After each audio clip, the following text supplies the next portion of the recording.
Hai pemirsa di Bacain Buku, kita sudah sampai di puncak perjalanan kita membongkar The Power of Now.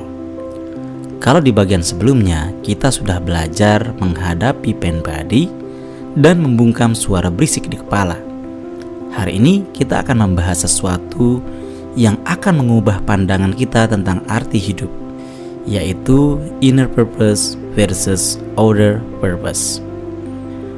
Coba deh kita jujur. Kebanyakan dari kita dibesarkan dengan pemahaman bahwa tujuan hidup itu adalah outer purpose, alias tujuan eksternal. Apa itu? Ya, semua pencapaian yang bisa kita lihat, bisa kita sentuh, atau bisa kita ukur. Contohnya ya punya gelar tinggi, karir cemerlang, rumah mewah, mobil baru, menikah dengan pasangan ideal, punya anak yang pintar-pintar, atau punya jutaan followers di media sosial. Kita berpikir, kalau saya sudah punya ini semua, barulah saya akan bahagia. Dunia modern ini, apalagi dengan adanya media sosial, makin memperkuat ide ini. Kita sibuk membandingkan diri dengan standar kesuksesan orang lain. Rasanya seperti terus-menerus berlomba di lintasan balap, mengejar garis finish. Yang anehnya, setelah dicapai kok rasanya masih kurang. Ini bukan berarti tujuan eksternal itu salah ya, enggak sama sekali.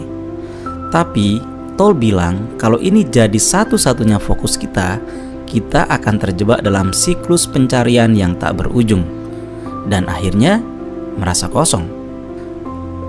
Lalu, apa itu inner purpose? Ini adalah tujuan yang tidak ada hubungannya dengan apa yang kita capai, tetapi lebih tentang bagaimana kita melakukannya dan siapa kita di momen ini. Inner purpose ini adalah tentang hadir sepenuhnya dalam setiap aktivitas yang kita lakukan. Entah kita sedang bekerja, mencuci piring, ngobrol sama temen, atau sekedar bernafas. Ini tentang membawa kesadaran, penerimaan, dan kualitas dalam setiap momen. Contohnya, saat kita bekerja, outer purpose-nya mungkin adalah menyelesaikan laporan ini dengan baik. Tetapi inner purpose-nya adalah melakukan laporan itu dengan penuh perhatian, tanpa distraksi, dengan niat terbaik dan menikmati prosesnya, bahkan kalau itu membosankan. Ini bukan soal hasil akhirnya, tetapi kualitas kesadaran saat melakukan sesuatu. Ketika kita masak misalnya, nikmati setiap irisan bahan, setiap aroma, atau ketika kita ngobrol, dengarkan lawan bicara kita dengan penuh perhatian, tanpa pikiran melayang kemana-mana. Ini adalah mencari makna di setiap detik kehidupan. Intinya, Toll mengajarkan inner purpose itu adalah hidup di momen sekarang dengan kesadaran penuh. Saat kita melakukan itu, kita terhubung dengan esensi diri yang sejati, yang selalu ada dalam diri dan di balik pikiran dan emosi.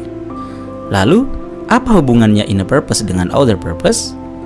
Toll bilang, kalau kita fokus pada inner purpose, maka outer purpose akan tercapai dengan sendirinya, atau setidaknya akan menjadi lebih mudah, dan yang paling penting, lebih bermakna. Kenapa?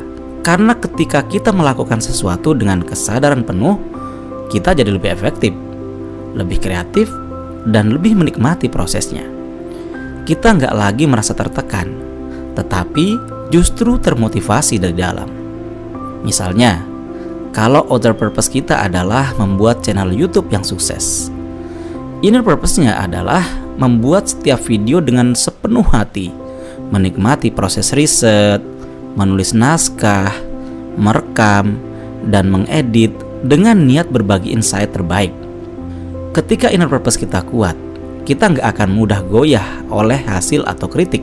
Kita punya pondasi kebahagiaan yang nggak bergantung pada validasi dari luar. Kegagalan pun bisa jadi pembelajaran, karena kita hadir sepenuhnya saat mengalaminya. Jadi, intinya jangan cuma bertanya, apa yang harus saya lakukan selanjutnya? Tetapi bagaimana cara saya melakukan ini sekarang? Jadikan momen sekarang sebagai tujuan utama kita dan semua yang lain akan mengikuti. Pemirsa di Bacaan Buku, ini adalah pesan pamungkas dari The Power of Now. Kedamaian, kebahagiaan, dan makna hidup sejati ada di momen sekarang. Bukan di masa lalu yang penuh penyesalan atau di masa depan yang penuh kekhawatiran. Bukan juga di pencapaian-pencapaian yang tidak pernah cukup. Mulailah hari ini dengan kesadaran penuh, sadari napas kita, rasakan sensasi di dalam tubuh, amati pikiran tanpa menghakimi, dan lakukan setiap tugas sekecil apapun dengan sepenuh hati.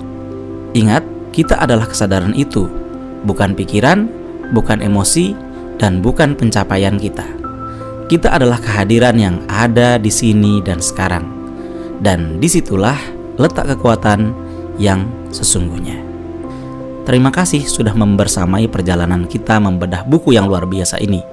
Semoga insight ini bisa membantumu menemukan kedamaian dan kebahagiaan di setiap langkah hidup.